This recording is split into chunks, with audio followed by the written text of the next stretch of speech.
dans l'actualité, la première ministre Judith Suminwa-Tuluka a pris langue avec le 13 représentants de vendeurs du marché de la Liberté victimes de l'incendie qui s'est déclaré dans la nuit du 24 au 25 août 2024. Ces personnes touchées par ce sinistre sollicitent de la première ministre 3 jours pour présenter la liste de bénéficiaires. Toujours dans l'actualité, le ministre d'État en charge des ITP et l'ambassadeur de Chine en RDC ont signé l'acte de remise du centre culturel et artistique de l'Afrique ce mardi 27 août 2024. C'est en marge de l'inauguration de ces bâtiments annoncés pour bientôt à Kinshasa. Et pour finir, dans un constat fait par nos reporters, le croisement des avenues Province et Colonel Ebea dans la commune de Lagombe à Kinshasa se trouve dans un état d'impraticabilité, donnant du fil à retordre à ses usagers.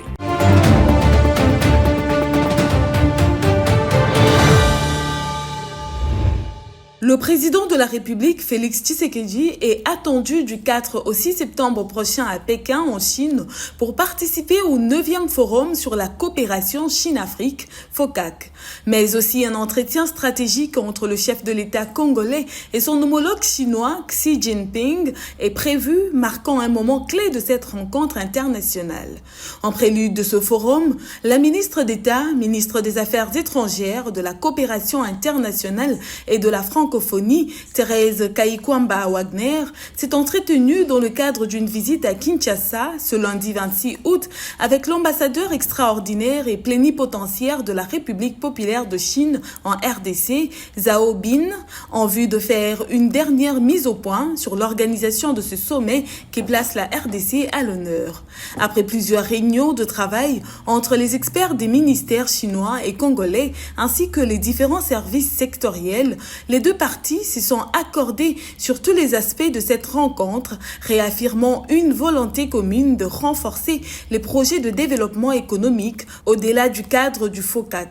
Zhao Bin a révélé que la Chine est le partenaire commercial le plus important du Congo, qui est le premier pays destinataire des investissements chinois en Afrique. De plus, les échanges commerciaux entre les deux pays sont 1000 fois plus élevés qu'en 2000, date de la première édition du Forum Chine-Afrique. À l'en croire, le FOCAC a pris une véritable ampleur en 2006 suite au lancement du Fonds de développement Chine-Afrique. Compte tenu des enjeux actuels, la RDC pourrait rester le principal bénéficiaire de ce fonds sur le continent africain, comme elle l'a été ces dernières années.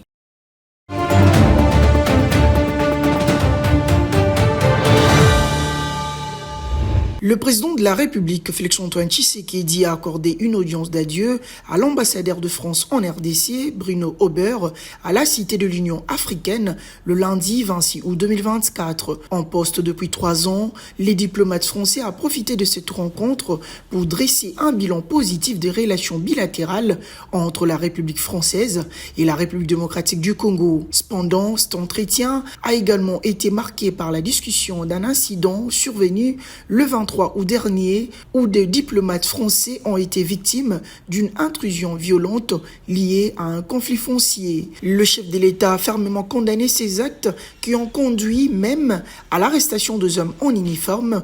Bien avant de rencontrer le président Tshisekedi, Bruno Auber s'était entretenu avec la ministre congolaise des Affaires étrangères, Thérèse Wagner, qui a présenté les excuses de l'État congolais pour cet incident regrettable.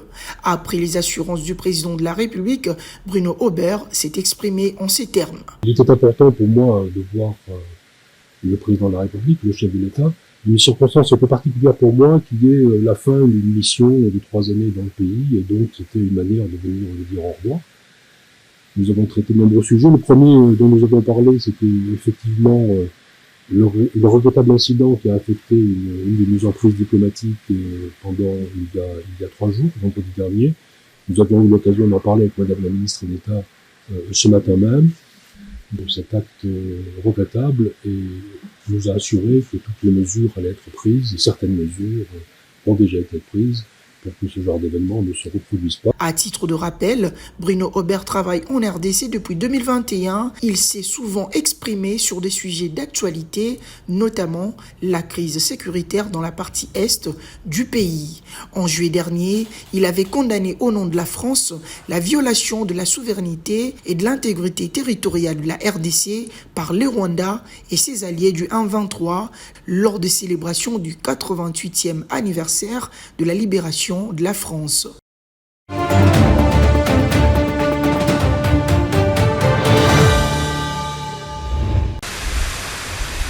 Le président de la République démocratique du Congo, Félix-Antoine Tshisekedi, a reçu le lundi 26 août à la Cité de l'Union africaine la délégation de l'Internationale socialiste conduite à sa tête par Saleh Ketzoba, ancien Premier ministre tchadien et président de la section Afrique de cette organisation. Cette délégation composée également de Chantal Kambouiwa, coordonnatrice du secrétariat général, et Augustin Kabouya, vice-président, tous deux également membres de cette structure politique, étaient venus transmettre le message de soutien de l'Internationale socialiste au chef de l'État congolais, comme l'explique Saleh Ketzoba. Au vu de la délégation qui m'accompagne, vous comprendrez aisément de quoi il s'agit. J'ai à ma gauche Madame Chantal Kambouiwa, qui est l'actuelle coordinatrice générale, en d'autres termes secrétaire général de l'Internationale socialiste. Et à ma droite, notre ami Auguste Kabouya, qui est un des vice-présidents de l'Internationale socialiste. Et donc il se joint à la délégation pour porter ce message que nous avions de la part du président de l'Internationale socialiste, qui est l'actuel Premier ministre d'Espagne, qui nous a chargé de venir saluer le président Tshisekedi, lui présenter ses félicitations, parce qu'on n'a pas eu le temps, on n'a pas eu l'opportunité, on n'a pas pu s'organiser pour venir à l'investiture du président. Mais il n'est jamais trop tard pour le faire. Nous sommes venus lui présenter les félicitations de l'Internationale socialiste et le soutien de notre mouvement, dont vous savez que l'UDPS fait partie depuis des dizaines d'années. C'est un des partis membres influents de l'Internationale socialiste. Et donc c'est cette mission que nous sommes venus essentiellement exécuter pour apporter le soutien de l'Internationale socialiste au président Tshisekedi et à la République démocratique du Congo. Et signalant que l'Internationale socialiste est une organisation politique internationale qui regroupe la majeure partie de partis socialistes, sociaux-démocrates et travaillistes du monde, ainsi que certains démocrates. Elle est l'héritière directe de l'Internationale ouvrière socialiste, IOS.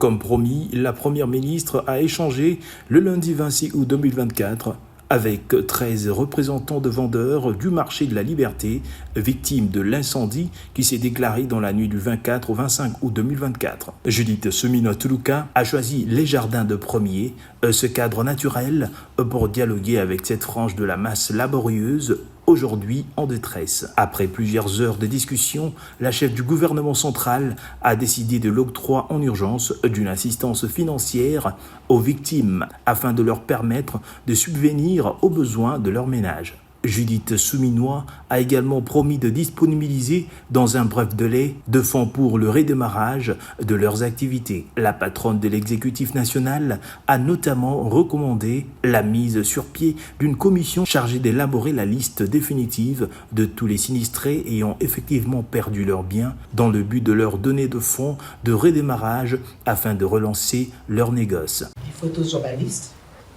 parce qu'il faut tout y aller.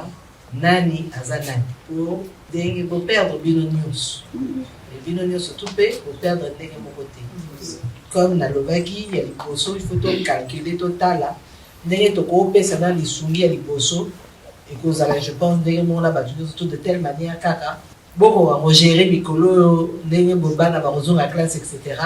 oya kotala sikoyo dengue to ko kalise la bino pona ko to aider bino bo bandela musala bino boza kosala wana to kosala mo en deuxième temps. Donc il y a d'abord l'urgence.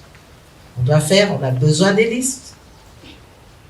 Au total, abiso moko ndenge na baliste wana tokozwa makokini tokozala nango tosunga bino en premier lieu. Les représentants des victimes ont sollicité de la chef du gouvernement un délai de 72 heures pour travailler à l'élaboration de ces listes. Donc, oyamba biso de Jésus grâce et pesamel na batonyo sauté. Nzamba pambola maman, tozui premier ministre à moi si c'est une grâce pour na biso na Congo Kinshasa. Alors j'ai trouvé aussi grâce wana awa. Kota la maman ndenga yambi biso solo na biso très à l'aise. Tozaki déci mais tozui espoir à travers maman. Pour moi, c'est une joie. Ateka ba valise. Ba valise nanga zaki plus de 78 valises. Ziki nyonso. Ziki nyonso na perdre plus de 78 valises on a elia, ba valise à cher. Donc on a perdre. Et là, on a retenu na oya biso d'abord, à conforter biso d'abord. Après biso na force, tout son courage. D'aider à l'objet le plus vite possible à komeka ko indemniser moi mokie na oyo eko ko satisfaire na ba besoin biso te mais moi mokie les fils qui sont biso lokola bana bazonga classe, bana bazonga rentrée scolaire zo salama pour et permettre biso to s'occuper na makambo ya bana pour na rentrée scolaire. Au cours de ces échanges, il a été convenu de la réhabilitation urgente du pavillon 5 entièrement consumé par le feu. Le marché de la Liberté, ce 21 pavillons, plus de 8000 étalages, 65 magasins et 10 000 vendeurs recensés. Notons que cette rencontre a connu la présence du ministre délégué auprès du ministre de l'Urbanisme et Habitat en charge de la politique de la ville, Didier Tengetelito, de la vice-ministre de l'Intérieur, Eugénie Kamba, du président de l'Assemblée provinciale de Kinshasa, Lévi Mouta, du gouverneur de la ville de Kinshasa, Daniel Bumba, et du député national de la circonscription de Latchangou, l'honorable Kalanji Ogu.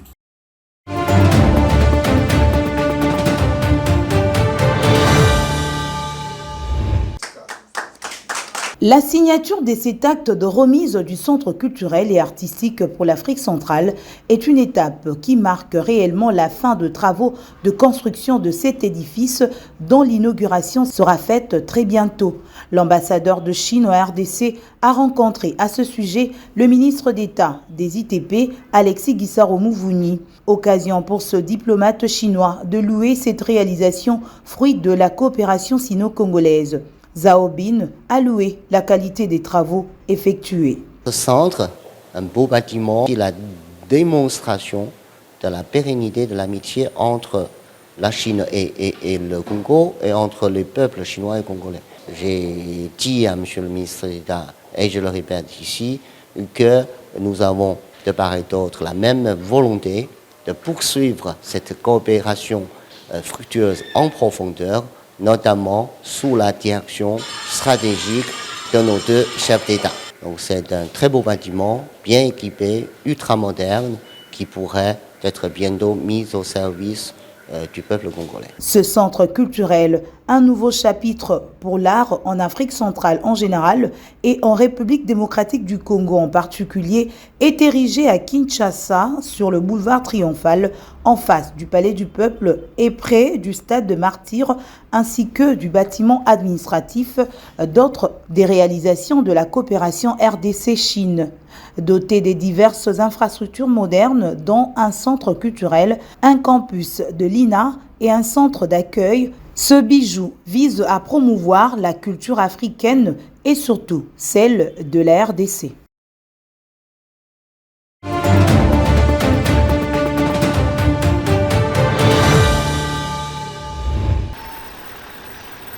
Les travaux de réhabilitation de la route nationale numéro 1, section Matadi-Kibala à Mitendi, sont la principale cause de nombreux embouteillages dans ce coin. Les usagers de ce trajet se plaignent de l'allure à laquelle vont les travaux.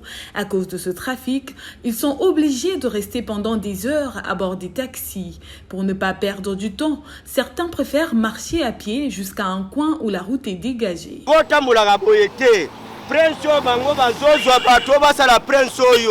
Prince yango yango bazocha kayasi abamba ezangi goudron batu bakomi kotambula makolo lokola mboka eza ya biso te mboko eza ya biso nyonso pasi ya mboka za transport eza pasi transport 1500 ok makolo. L'autre cause des embouteillages est la circulation des remorques qui ne respectent pas les heures édictées. Pourtant, à Kinshasa, l'arrêté portant réglementation de la circulation routière n'autorise les véhicules poids lourds à ne circuler qu'à partir de 21h. Ceci dans le but de réduire les embouteillages aux heures de pointe. Malheureusement, cette mesure est généralement foulée aux pieds par les conducteurs des véhicules poids lourds. Vu que remorque et comment koleka mingi na nzela oyo nde yango pensa du cause ya embouteillage liboso vumeza akabo été po biso to kotia depuis 2000 embouteillage ezaka boye te sikoyo ekomi mpenza ya trop.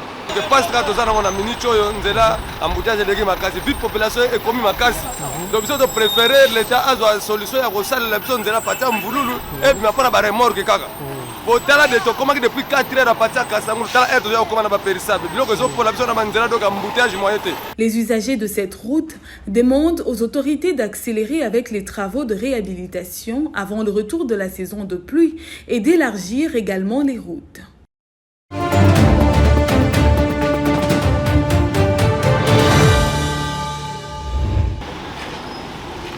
Nous sommes en plein centre-ville, justement dans les croisements des avenues Province et Colonel Ebea dans la commune de la Gombe. Cet endroit est dans un état piteux, comme vous les constatez dans ces images. Par manque d'entretien de caniveaux, les eaux débordent et remplissent les creux. Ceci devient un casse-tête pour les conducteurs et les passants qui parcourent ce coin, et cela s'ajoute aussi les embouteillages. En effet, cette route est impraticable et crée des embouteillages. Cela fait beaucoup de temps sans une suite du gouvernement congolais. Outre l'entretien de conduits d'eau, selon un témoin rencontré sur place, des maisons y sont également construites.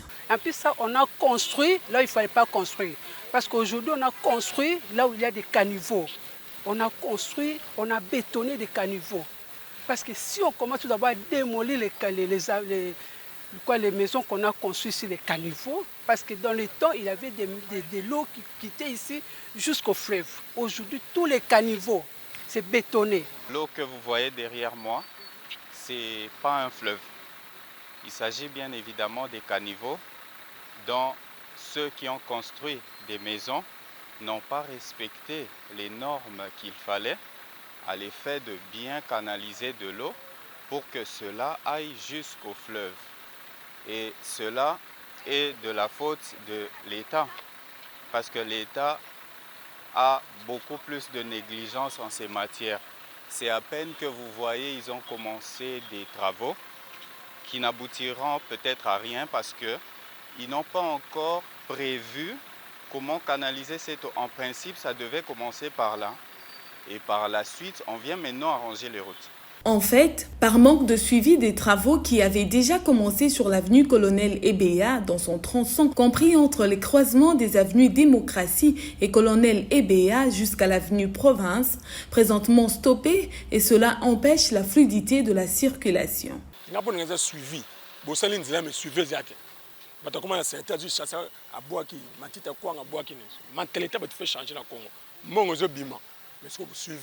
Retenons que la saison sèche touche déjà à sa fin. Pour laisser place à la saison de pluie, aux autorités compétentes de la ville-province de Kinshasa de prendre des mesures pour accélérer les travaux sur l'avenue Colonel Ebea qui sont actuellement aux arrêts.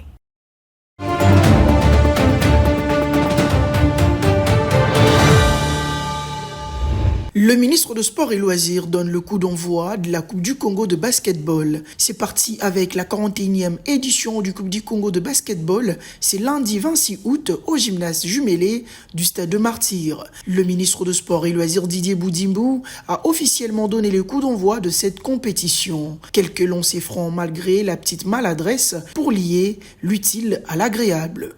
En ouverture dominateur de bout en bout, le BCCNSS de Kinshasa a largement battu le BC Lupopo de Lubumbashi en réalisant un score à 3 chiffres, 127 contre 44. Dans le tableau masculin, les tenants du titre BC Virunga de Goma a réussi son entrée en lice en battant le BC Mazembe Espoir 76 contre 63. Au total, 11 provinces de la République démocratique du Congo vont prendre part à cette Coupe du Congo: Kinshasa, Okatonga, Congo central, Lualaba, Chopo, Ituri, Maniema, Kasaï oriental, Kasaï occidental, Nord et Sud Kivu.